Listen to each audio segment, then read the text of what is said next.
saying 1 million, 2 million, 3 million. Well, you can always hear that anyway. When I came down today, it's been 54 years since I drove down what was then the Highway 6, the Cornhusker Highway, to come to Lincoln to school. And even then, there was a lot of nostalgia attached with it because my father had attended the University of Nebraska in the 1920s.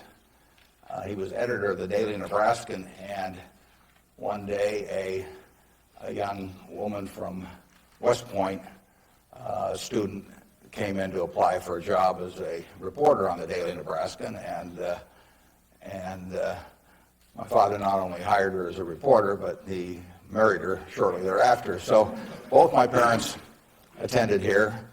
My grandfather on my mother's side was here in the 1890s, and so a lot of good things have happened to me because of the University of Nebraska. I received a terrific education here.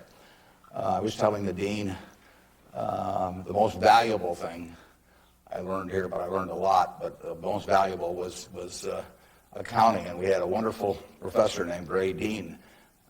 There may even be something named for him down here, isn't there? Yeah, he was, I'd been to the Wharton School. I went to Columbia Graduate School subsequently, and I took a lot of accounting courses, but by far the best instruction I received in accounting came from Ray Dean, and there's nothing more important. People ask me what they should take in business school, or even if they don't go to business school, what they need to know before getting in business, and I tell them, you have to understand accounting. It's the language. I mean, it's like being in a foreign country without knowing the language if you're in business and you don't understand accounting. So you want to get as comfortable with that as you are with the English language. It's made me a lot of money because I listened to what Ray Dean had to say 53 or 4 years ago, and have been able to understand what I was seeing on pieces of paper, what that told me about businesses, and the limitations of what it told me about businesses. But that's the way we invest. Yesterday I was in Knoxville, Tennessee, and we bought a company. We agreed to buy a company called Clayton Homes about a week ago. It's a big company in the manufactured home business. We agreed to pay $1.7 billion for it. I made that deal over the phone without ever meeting the people there, but I had seen enough through reading 10Ks, 10Qs, annual reports, but looking at figures, what they tell me in terms of the kind of people even running the place, the kind of accounting decisions they make and so on.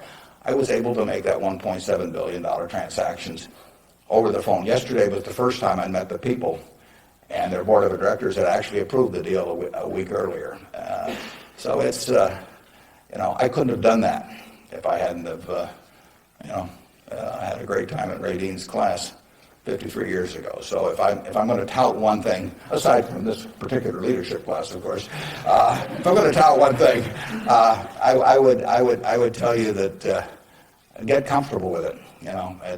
It may not happen the first week or the first month in the class, but get very comfortable with accounting. So that I run into CEOs periodically who really don't understand it. They try to bluff their way through, and you can see in their faces, they're frightened almost when somebody hands them a balance sheet or an income statement. They really don't know what it means, and they have to count on somebody else.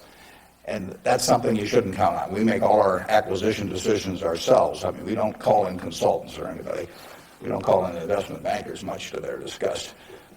No investment banking fees in the Clayton Homes deal, because it's my responsibility running Berkshire to understand enough about our acquisition decisions to make them based on the numbers that I see and what I see there.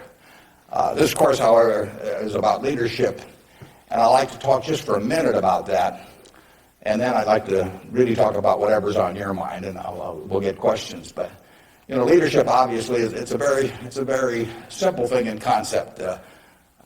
My job as the leader of Berkshire Hathaway is to have visions and goals for the company overall with a long time horizon attached to them, and then to get those goals accomplished through other people. That's what it's all about. I can't do it myself, so I have to know where I want us to get to. I have to see over the next mountain if possible, but then I have to get a lot of other people to look over that mountain with me and really do the job. I mean, they are the ones that get it accomplished. So it's getting things done through other people. Now, Berkshire is like many large corporations in certain ways, but it's really quite different in many ways. We have over 150,000 people now working for Berkshire Hathaway in dozens of companies throughout this country primarily, and even abroad a little bit. We have exactly 15.8 people in headquarters, and Deb Ray came down with me today, so we've only got 13.8 there today. And we're probably working just as well with those 13.8 as we would if Deb and I were in the office. But that's an unusual organization. I mean, we have dozens of operating managers, CEOs of their businesses, out there running them today, and they do it without any direction from the home office except for one very limited piece of direction that I give them, which I'll get to in a second. But we have these people, and they're an unusual group of people running these businesses because most of them have sold their businesses to us, and they're very, very wealthy. 3/4 of our managers do not need to work financially. They have no reason financially to work. Probably 3/4 of them are worth at least $50 million, and we have some that are worth in the billions. And yet these people jump out of bed every morning, and work, and they work weekends, and they love working. And why is that? And what's the key to that? Well, the key really